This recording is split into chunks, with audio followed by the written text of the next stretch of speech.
شباستانا بچه ها تجربه دارن، صدای بیرون رو میشنون، بوهای مختلف رو میشنون، ولی در سکوت و آرامشن. یعنی شما کر نمیشی، کور نمیشی یا زائقت، ولی اون 5 حس در واقع ذهن تو آروم میشه. اون دستور رو به مغز نمیبره که مغز دوباره برگردونه بگه ای بابا این چرا ترشه، این چرا شوره، این چرا. و بعد میرسی به اینه که تازه ما میرسیم به تمرکز. یه مقدار میتونیم اون پراکندگی این امواج رو جمع کنیم. و میگه که وقتی که شما یک ذره‌بین میگیری جلو نور خورشید، این ذره‌بینه چون جمع کرده نور خورشید و اون کاغذه رو میسوزونه، اینجوری میشه اون وقت ذهن. و این ذهنی که جمع میشه از اون پراکندگی در میاد، میتونه ذره ذره ما رو ببره به در واقع حالا در زندگی بیرونی ما رو یک پارچه میکنه. کلاممون، ذهنمون، حرفمون یکی میشه، استعدادهامون شکوفا میشه، اعتماد بهمون زیاد میشه، اعتماد به خودمون پیدا میکنیم. اینها همه باعث میشه که واقعا ما البته تمرکز به خودی خود به دهیانا یا مراقبه هم میره و اونه که به اون سامادهی یا به اون وحدت میرسیم. در واقع اینا همه با هم یک پارچه میشه و در یک پارچه شدن چیزی که بزرگان میگن شما در این یک پارچگی ممکنه بری به هر حال به لذت‌های بیرونی، به خوشحالی‌های بیرونی، ولی اونها وقتی تکرار میشن میبینی که دیگه اینا ادامه پیدا نمی‌کنن و اون وقته که ذره ذره در واقع سیراب میشه اون خواستات و ذره ذره تو به درون میری، به درون میری، به درون میری و به اون آرامش و سکوتی که اون خاصیت روح ماست نزدیک میشی. چون خاصیت روح ما ساتچیت آنانداست، یعنی یک سرور درونی داره، دانش درونی داره، آرامش درونی داره و همیشه هست و اون در واقع اون وحدت هست که ایجاد میشه. شما در این تمرینات گروهی این از اسفند که ما کلاس های آنلاین داشتیم، واقعا تا حالا الان نزدیک 10 ماه داره میشه، خب تعداد زیادی با هم یه دفعه همزمان 500 نفر، بعد مثلا تا 1000 نفر میاد و این در اون سکوت این روح‌های افرادی که دارن با هم، بدنها مختلفه ولی واقعا یک پارچه میشه. یعنی اون انرژی که بچه‌ها از راه مجازی حس میکنن، انرژی که از تک تک ما ارتعاش اون انرژی مونه که واقعا در کل دنیا، در کره زمین من مطمئنم که پخش میشه، که ما این همیشه این رو هدف اصلیمون بوده که به بیماران برسه، به پزشکان و کادر درمانی برسه، به کادر محققین برسه، کسانی که دارن واکسن رو روش کار میکنن. و این وقتیه که ما واقعا شاید بگیم میتونیم اون پرده ها رو به کنار بذاریم.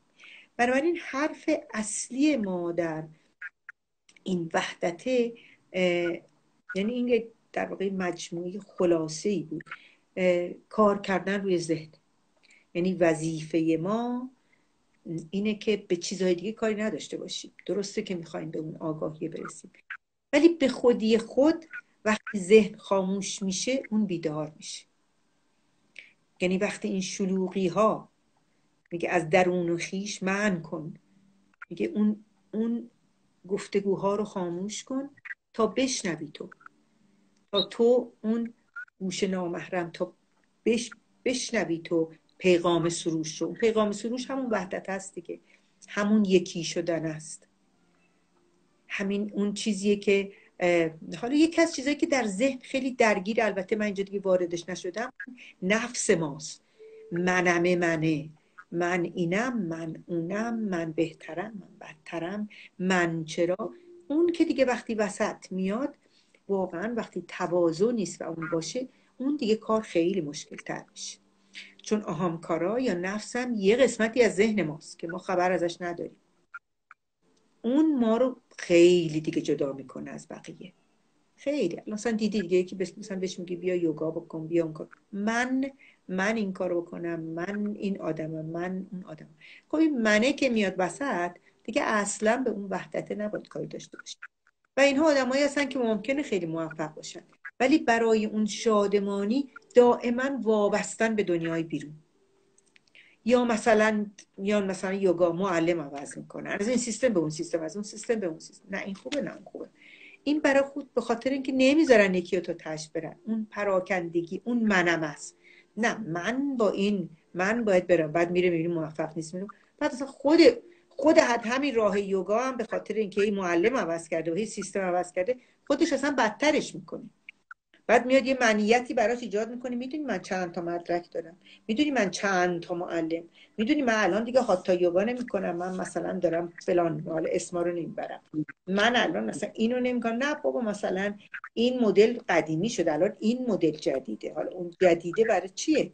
اون برای اینکه ما واقعا به این وحدت برسیم. اب نداره البته در مدارس مختلف ما الان هزاران سیستم یوگا داریم، هر کدوم با روحیه خودمون یه سیستمی رو بیشتر میپسندیم، ولی بمونیم تو همون. اون عوض کردن است که خودش همین یوگا باعث میشه که ما کنده بشیم و پراکنده بشه ذهن. خب من الان میبینم که یه خود خیلی وقت نداریم. گفتم اگر تو خودت سوالی داری یا بچه ها میخوان سوالی کنن یا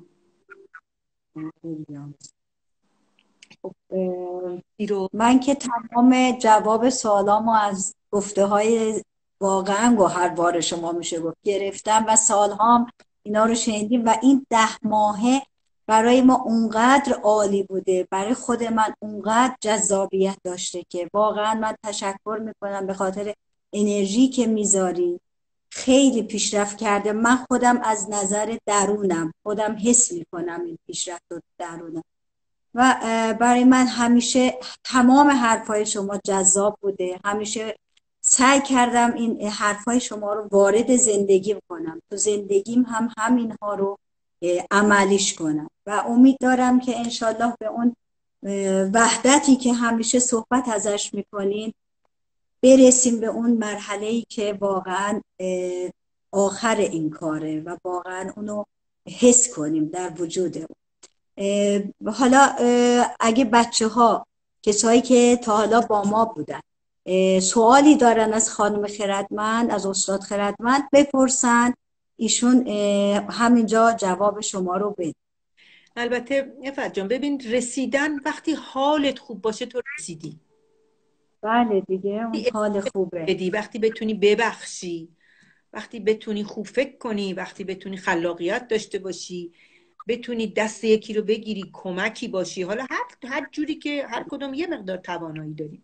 ببینیم ما هممون جمع ازدادیم، یعنی خیر و شر تو وجودمون هست. اون یکی شدن در واقع ما در کنار اون ضد خودمون، در کنار همون شر خودمون بتونیم در تعادل زندگی بکنیم. اون خودش وحدته. اینکه خیلی و میگم وقتی که تو خالی بکنی خودش به خودی خود بیرون میاد، چیزی از بیرون نمیاد. آشغالا رو ما از رو برداریم میبینیم که اون چیزی که هستیم اون همون آگاهیه هستیم و همون وحدت هست. خب من اینجا کاش وضعیت طوری بشه که در کنار مرسی، ممنون. گیتی جان شما اومدی از سوئد به ما پیوستی. فرزان خانم، نسرین خانم ذوالفقارزاده از عزیزان ما در تبریز، مدرسین خوب ما. بله خانم کرباسی همیشه کاراشون درسته. ممنون. از تنفس بگیم. آره ولی این کلاس، حالا میتونیم یک کلاسی داشته باشیم تنفس، ولی دیگه جاش نبود من بخوام برم تو تکنیک های تنفسی، چون به هر حال از دور میشدیم. با ضد خودتون رو ببینید، بپذیرید ضد خودتون رو، اشکالی نداره. یعنی خیلی چیزها رو آدم باید شاهدش بشه. بگین، بنویسین، هممون داریم، هممون ضد خودمون رو داریم، بهش آگاه بشیم. ما همیشه گفتیم هیچ کدوم از اون خصوصیات و حسهای ناجور خودمون رو زیر فرش نزنیم، بیاریمش بیرون، اصلا ببینیم که خب برای چی اینه، میتونم عوضش کنم، نمیتونم، خب بپذیرمش، باش زندگی بکنم. نه جان، حال تو خوبه انشالله که خوب شدی. اینه که اون زد همه دارن. من برای همین اینجا گفتم فکر نکنیم حالا مثلا من که اینجا نشستم شما که اونجا نشستیم مربی یوگا الان یک پارچه بود، نه هممون داریم. لایو رو بله شما تو آی جی تی وی میذاری افت جان؟ بله ضبط خواهیم کرد انشالله که میذاریم. الان فکر میکنم آره یا ضبط شده یا تو آی جی تی وی بذارینم میتونی. راشین پیشته یا خودتی؟ پیشت؟ نه راشین نیست، خودت؟ راشین تهرانه. آها تهرانه، خیلی خوب. آره به هر حال اگه که توی آی جی بی تی وی باشه از اردبیل سلام. بله فتح خانم مرسی از اردبیلم، متشکرم که تو این برنامه شرکت کردن. قرار شده که یه روزم هیئت اردبیل با شما یه لایو بذاره. ایجالا. شهرزاد خانم سوداگر که یادت باشه فتح جان در کنار دریا برای ما زیبا هنرمندی میکردند، الان بودن در کلاس. بله قانون نفهمیدم چی، ولی یوگا نمی کنم بدنم افت کرده. خب یوگا بکن دیگه تنبلی نکن دیگه. انشالله که تموم شد اون مشکل، تموم شد. و نمیدونم تبریز هستی یا تهران هستی، ولی به هر حال یوگا تو شروع کن دیگه. یوگا همه میتونن. اصلا توی یوتیوب برین، من یه یوگا برای بیماران دارم، میتونین با اون یوگا بکنین. برای کمر دردیا، برای زانو دردیا که خانم راهمی عزیز از تبریز برامون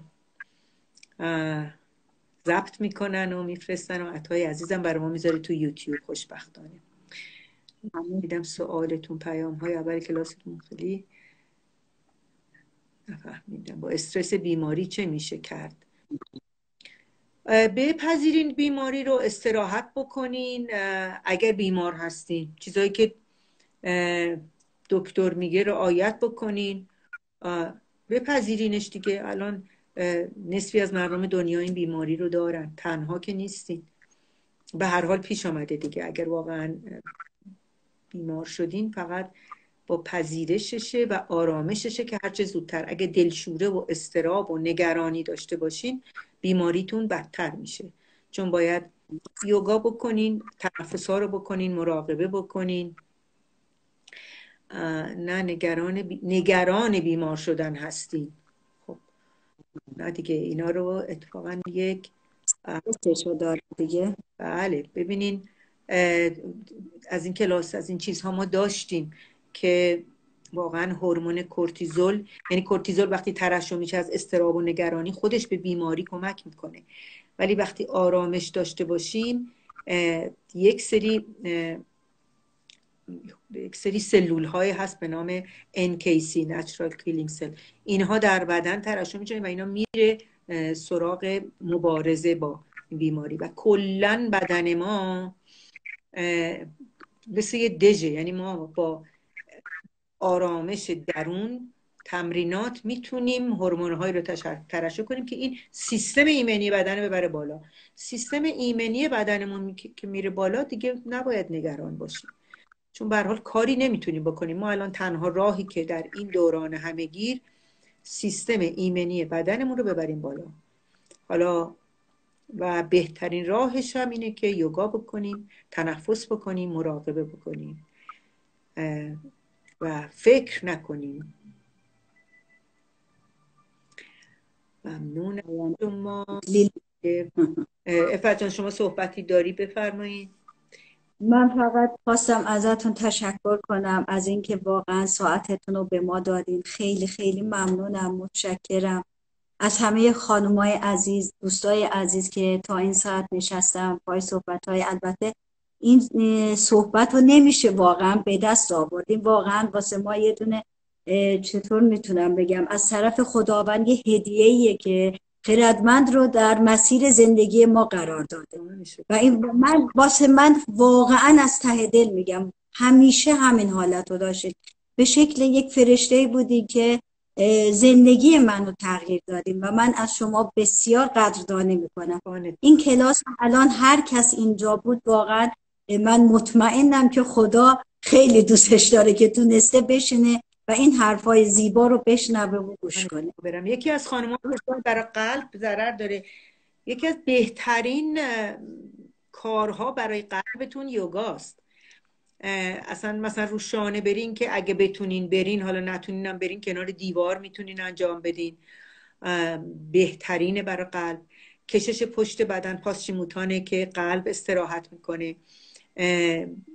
برای افرادی که ام اس دارند چه بکنیم؟ ام اس دارند کلا یکی از بهترین ها برای ام اس، ما البته مثلا اگه کسی نخواد بیاد بیرون از خونه، من مربی برای ام اس میفرستم، ولی اگه کسانی بیان در کلاس های خود من تجربه اولو در کانادا داشتم که بیماران ام اس زیاد داشتم، چون اونجا یه آب درمانی خاصی رو درس میدادم برای ام اس و بعد اونا می اومدن با من کلاس یوگا می اومدن.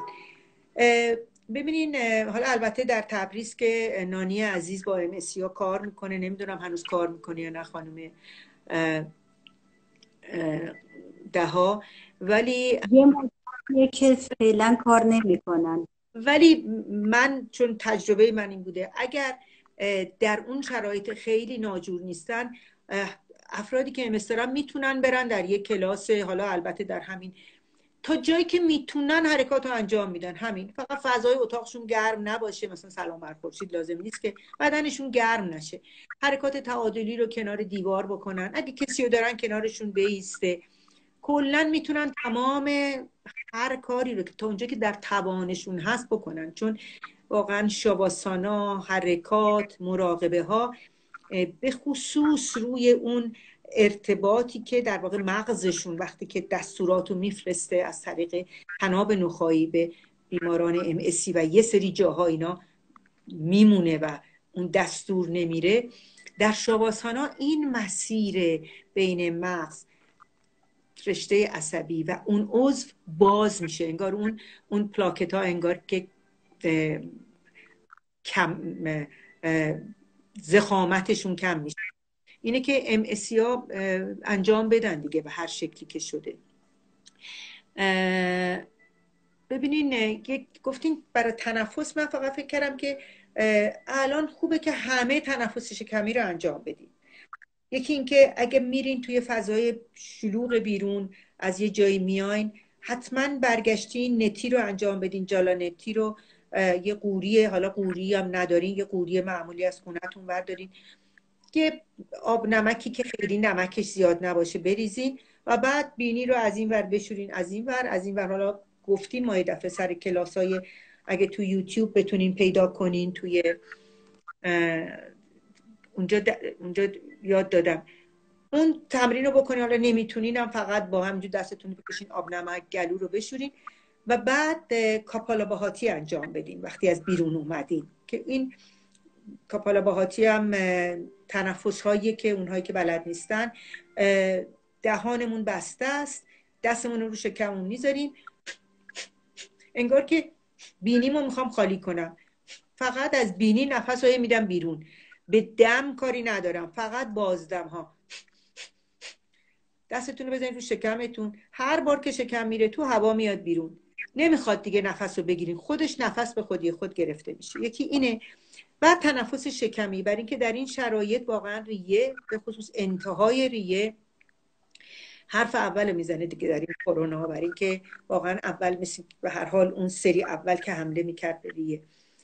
تنفس شکمی یا دیافراگمی، دیافراگم که عضله اصلی تنفسه، ورزش میده. در واقع اون دیافراگم بالا پایین که میره به قلبمون هم استراحت میده. دستو میذاریم رو شکممون، یه جوری شونه هامونو، قفسه سینه‌مون سعی کنیم حرکت ندیم. شکمو مثل بادکنک پر کنیم، خالی کنیم، پر کنیم، خالی کنیم. این میشه تنفس شکمی. دهانمون بسته از راه بینی. ببینید وقتی ما به یه نفر میگیم نفس عمیق بگیر، اینجوری نه، این غلطه. اصلا میتونیم دستامونو اینجوری بذاریم محکم، دستامونو فشار بدیم قفسه سینه‌مونو، چه خوابیده چه نشسته، دهانم بسته، شکمم پر کنم، مثل بادکنک خالی کنم. اولش ممکنه سخت باشه، بعد هی ذره ذره. و این یکی از بهترین تمرینات برای بالا بردن سیستم ایمنی بدن در این شرایط همه‌گیر. یعنی کاپالابهاتی و تنفس شکمی رو اگر هر روز انجام بدیم، سیستم ایمنیمون رو خیلی میتونیم بالا ببریم. و به هر حال با آرامش، با تمرینات یوگا، در هر موردی که هر دفعه‌ای که ما شاواسانا میکنیم آندورفین و آنکفالین زیادی ترشح میشه، در واقع هورمون هایی که سیستم ایمنی بدن رو بالا نگه میداره، به جنگ کورتیزول میره که سیستم ایمنی بدنمون رو پایین میاره. و به هر حال دیگه حالا بخوایم وارد این بحث بشیم خیلی طولانی میشه. فقط بدونین که نگرانی و اضطراب و دلشوره و ترس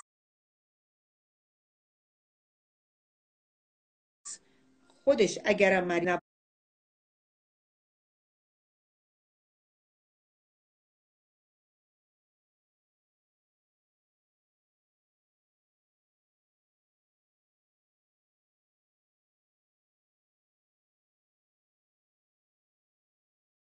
باشیم ما رو بیمار میکنه. یعنی یک سلسله انتقال دهنده های شیمیایی هستند که هر چی که اینجا فکر بشه اونو کاملا به جسممون میفرسته. و اگر این بالا منفی و بد و دلشوره و ترس باشه، مطمئن باشین که ما بیمار میشیم.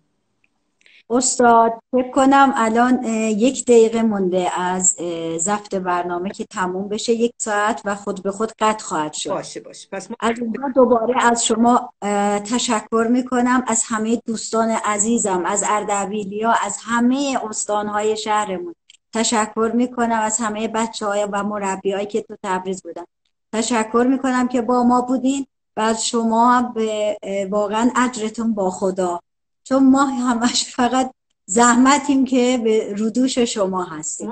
ممنون رحمت کرباسی عزیز، خیلی خوشحالم که در آذربایجان شرقی هستین و با بقیه دوستان یوگای اونجا رو سر پا نگه داشتین. خیلی ممنون. قربان. مرسی. ممنون، متشکر، خیلی متشکر. مرسی. خدا. خداحافظ.